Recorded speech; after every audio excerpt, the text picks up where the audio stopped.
अजी सुनते हो, राहुल को कंपनी में जाकर टिफिन दे आओगे क्या? क्यों, आज राहुल टिफिन लेकर नहीं गया? शरद राव ने पूछा।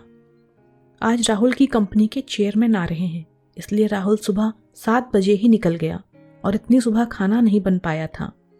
ठीक है, मैं दे आता हूँ। शरद राव ने हाथ का पेपर रख दिया और वो कपड़े बदलने के लिए कमरे में चले गए। पुष्पाबाई ने राहत की सांस ली। शरद राव तैयार हुए, मतलब उसके और राहुल के बीच हुआ विवाद उन्होंने नहीं सुना था। विवाद भी कैसा? हमेशा की तरह राहुल का अपने पिताजी पर दोषारोपण करना और पुष्पाबाई का अपने पति के पक्ष में बोलना। विषय भी वही, हमारे पिताजी ने हमारे लिए क्या किया, मेरे लिए क्या किया है मेरे बाप ने। माँ, मेरे मित्र के पिताजी भी शिक्षक थे, पर देखो उन्होंने कितना बड़ा बंगला बना लिया। नहीं तो ये हमारे पापा, अभी भी हम किराए के मकान में ही रह रहे हैं। राहुल, तुझे मालूम है कि तेरे पापा घर में बड़े हैं और 2 बहनों और 2 भाइयों की शादी का खर्च भी उन्होंने उठाया था। सिवाय इसके तुम्हारी बहन की शादी का भी खर्चा उन्होंने ही किया था। अपने गांव की ज़मीन की कोर्ट कचहरी भी लगी ही रही। ये सारी जवाबदारियां किसने उठाई? क्या उपयोग हुआ उसका? उनके भाई बहन बंगलों में रहते हैं। कभी भी उन्होंने सोचा कि हमारे लिए जिस भाई ने इतने कष्ट उठाए उसने एक छोटा सा मकान भी नहीं बनाया, तो हम ही उन्हें एक मकान बनाकर दे दें? एक क्षण के लिए पुष्पा भाई की आंखें भर आईं। क्या बताएं अपने जन्म दिए पुत्र को कि बाप ने क्या किया मेरे लिए, पूछ रहा है।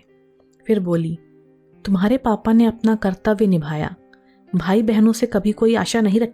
राहुल मूर्खों जैसी बात करते हुए बोला, अच्छा वो ठीक हैं, उन्होंने हज़ारों बच्चों की ट्यूशन्स ली। यदि उनसे फीस ले लेते तो आज पैसों में खेल रहे होते। आज के क्लासेस वालों को देखो, इम्पोर्टेड गाड़ियों में घूमते हैं। यह तुम सच बोल रहे हो, परंतु तुम्हारे पापा का तत्व था ज्ञान दान का पैसा नहीं लेना। उनके इन्हीं तत्वों के कारण उनकी इतनी प्रसिद्धि हुई और कितने पुरस्कार मिले, उसकी कल्पना है तुझे? ये सुनते ही राहुल एकदम नाराज हो गया। क्या चाटना है उन पुरस्कारों को? उन पुरस्कारों से घर थोड़े ही बनते आएगा, पड़े हैं धूल खाते हुए, कोई नहीं पूछता उनको। इतने में दरवाजे पर दस्तक सुनाई दी। राहुल ने दरवाज़ा खोला तो शरद राव खड़े थे। पापा ने उनका बोलना तो नहीं सुना? इस डर से राहुल का चेहरा उतर गया, परंतु शरद राव बिना कुछ बोले अंदर चले गए और वह वाद वहीं खत्म हो गया। ये था पुष्पाबाई और राहुल का कल का झगड़ा। पर आज शरद राव ने टिफिन साइकिल को अटकाया और तपती धूप में औद्योगिक क्षेत्र की राहुल की कंपनी के लिए निकल पड़े। 7 किलोमीटर दूर कंपनी तक पहुंचते पहुंचते उनका दम फूल गया था। कंपनी के गेट पर सिक्योरिटी गार्ड ने उन्हें रोक दिया। राहुल पाटिल साहब का टिफिन देना है, अंदर जाऊं क्या? अभी नहीं, साहब आए हुए हैं, गार्ड बोला। चेयरमैन साहब आए हुए हैं, उनके साथ मीटिंग चल रही है, किसी भी क्षण वो मीटिंग खत्म कर आ सकते हैं।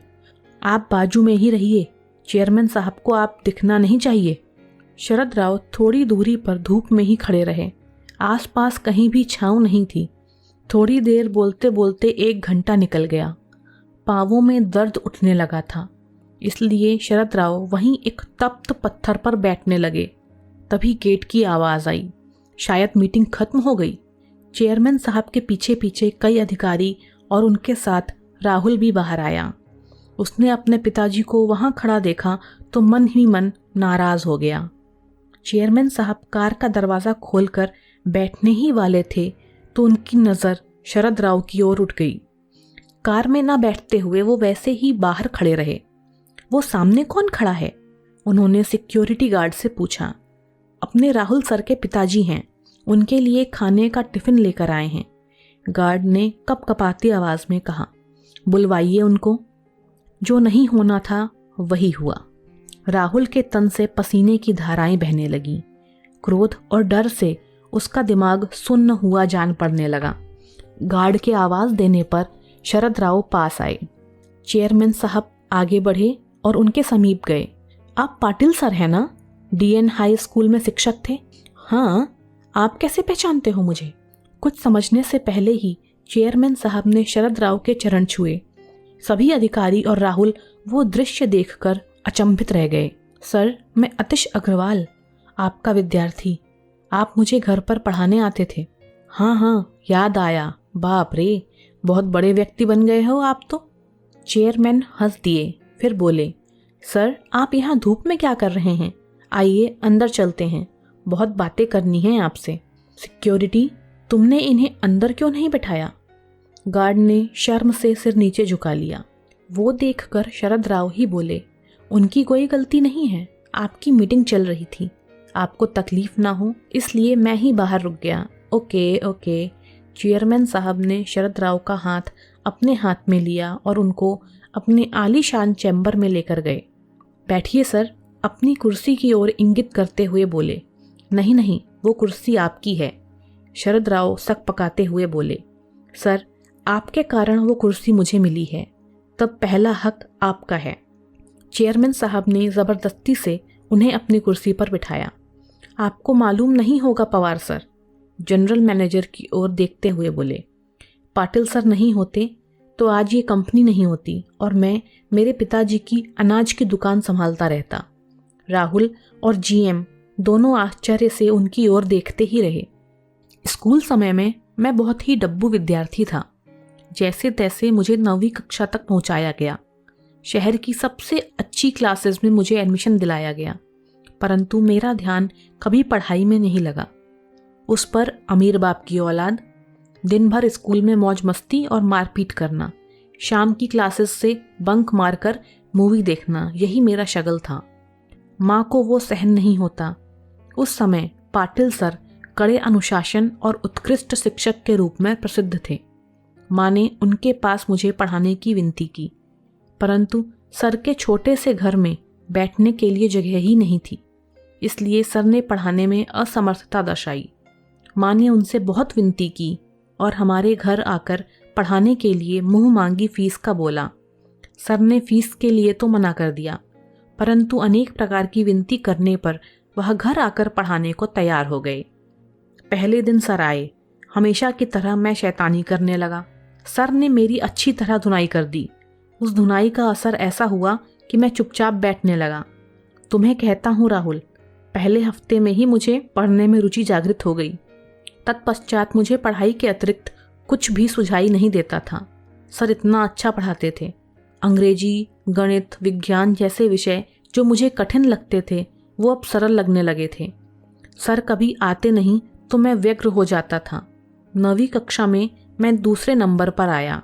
माँ पिताजी को खूब खुशी हुई। मैं तो जैसे हवा में उड़ने लगा था। 10वीं में मैंने सारी क्लासेस छोड़ दी और सिर्फ पाटिल सर से ही पढ़ने लगा था और 10वीं में मेरिट में आकर मैंने सबको चौंका दिया था। माय गुडनेस, पर सर फिर भी आपने सर को फीस नहीं दी? जनरल मैनेजर ने पूछा। मेरे माँ पिताजी के साथ मैं सर के घर पेड़े लेकर गया था। पिताजी ने सर को 1 लाख रुपए का चेक दिया। सर ने वो नहीं लिया। उस समय सर क्या बोले वो मुझे आज भी याद है। सर बोले, मैंने कुछ भी नहीं किया, आपका लड़का ही बुद्धिमान है। मैंने सिर्फ उसे रास्ता बताया और मैं ज्ञान नहीं बेचता, मैं वो दान देता हूँ। बाद में मैं सर के मार्गदर्शन में ही 12वीं में पुनः मेरिट में आया। बाद में बीई करने के बाद अमेरिका जाकर एमएस किया और अपने शहर में ही यह कंपनी शुरू की। एक पत्थर को तराशकर सर ने हीरा बना दिया। और मैं ही नहीं, सर ने तो ऐसे अनेक असंख्य हीरे बनाए हैं। सर आपको कोटि कोटि प्रणाम। चेयरमैन साहब ने अपनी आंखों में आए अश्रु रुमाल से पोंछे। परंतु यह बात तो अद्भुत ही है कि बाहर शिक्षा का और ज्ञानदान का बाजार भरा पड़ा होकर भी सर ने 1 रुपया भी न लेते हुए हजारों विद्यार्थियों को पढ़ाया। न केवल पढ़ाया पर उनमें पढ़ने की रुचि भी जगाई। वह सर मान गए आपको और आपके आदर्श को।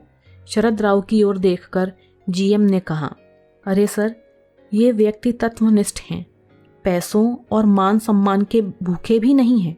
विद्यार्थी का भला हो, यही एकमात्र उद्देश्य था। चेयरमैन बोले, मेरे पिताजी भी उन्हीं में से एक समय भूखे रह लेंगे पर अनाज में मिलावट करके नहीं बेचेंगे। ये उनके तत्व थे। जिंदगी भर उसका पालन किया, ईमानदारी से व्यापार किया। उसका फायदा आज मेरे भाइयों को हो रहा है। बहुत देर तक कोई कुछ भी नहीं बोला। फिर चेयरमैन ने शरद राव से पूछा, सर आपने मकान बदल लिया या उसी मकान में रहते हैं? उसी पुराने मकान में रहते हैं सर। शरद राव के बदले राहुल ने ही उत्तर दिया। उस उत्तर में पिताजी के प्रति छिपी नाराजगी तत्पर चेयरमैन साहब की समझ में आ गई। तय रहा फिर, सर आज मैं आपको गुरु दक्षिणा दे रहा हूँ।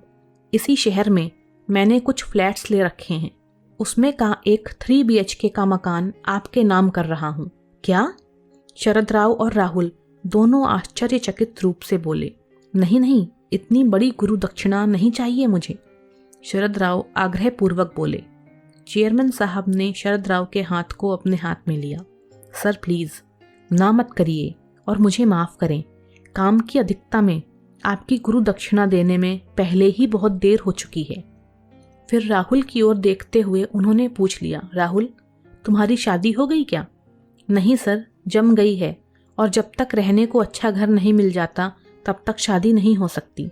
ऐसी शर्त मेरे ससुर जी ने रखी है, इसलिए अभी तक शादी की डेट फिक्स नहीं की। तो फिर हॉल भी बुक नहीं किया। चेयरमैन ने फ़ोन उठाया और किसी से बात करने लगे। समाधान कारक चेहरे से फ़ोन रखकर धीरे से बोले, अब चिंता की कोई बात नहीं, तुम्हारे मैरिज गार्डन का काम हो गया। सागर लॉन्स तो मालूम ही होगा। सर वह तो बहुत महंगा है। अरे तुझे कहाँ पैसे चुकाने हैं? सर के सारे विद्यार्थी सर के लिए कुछ भी कर सकते हैं। सर के बस एक आवाज़ देने की बात है, परंतु सर तत्वनिष्ठ हैं, वैसा करेंगे भी नहीं। इस लॉन्स का मालिक भी सर का एक विद्यार्थी है। उसे मैंने सिर्फ बताया, सिर्फ हॉल ही नहीं, वो तो भोजन सहित संपूर्ण शादी का खर्चा भी उठाने की जिम्मेदारियां ली हैं उसने, वह भी स्वखुशी से। तुम केवल तारीख बताओ और सामान लेकर जाओ। बहुत बहुत धन्यवाद सर। राहुल अत्यधिक खुशी से हाथ जोड़कर बोला, धन्यवाद मुझे नहीं, तुम्हारे पिताजी को दो राहुल, ये उनकी पुण्याई है। और मुझे एक वचन दो राहुल, सर के अंतिम सांस तक तुम उन्हें अलग नहीं करोगे और उन्हें कोई दुख भी नहीं होने दोगे। मुझे जब भी मालूम चला कि तुम उन्हें दुख दे रहे हो तो न केवल इस कंपनी से लात मारकर भगा दूंगा, परंतु पूरे महाराष्ट्र भर के किसी भी स्थान पर नौकरी करने लायक नहीं छोड़ूंगा। ऐसी व्यवस्था कर दूंगा। चेयरमैन साहब कठोर शब्दों में बोले। नहीं सर, मैं वचन देता हूँ, वैसा कुछ भी नहीं होगा। राहुल हाथ जोड़कर बोला। शाम को जब राहुल घर आया तब शरद राव किताब पढ़ रहे थे। पुष्पाबाई पास ही सब्जी काट रही थीं। राहुल ने बैग रखी और शरद राव के पैर पकड़कर बोले, पापा मुझसे गलती हो गई, मैं आपको आज तक गलत समझता रहा। मुझे पता नहीं था पापा, आप इतने बड़े व्यक्तित्व लिए हुए हो। शरद राव ने उसे उठाकर अपने सीने से लगा लिया। अपना लड़का क्यों रो रहा है पुष्पाबाई की समझ में नहीं आ रहा था, परंतु कुछ अच्छा घटित हुआ है, इसलिए पिता पुत्र में प्यार उमड़ रहा है। ये देखकर उनके नैनों से भी कुछ बूंदें गाल पर लुढ़क आईं। दोस्तों, कृपया अपने पिताजी से कभी यह ना कहें कि आपने मेरे लिए किया ही क्या है। जो भी कमाना हो वो स्वयं अर्जित करें। जो शिक्षा और संस्कार उन्होंने तुम्हें दिए हैं वही कमाने के लिए पथ प्रदर्शक रहेंगे। दोस्तों, यदि आपको हमारी ये कहानी पसंद आ रही हो तो हमारे चैनल को सब्सक्राइब कर बेल आइकन दबाना ना भूलें। धन्यवाद।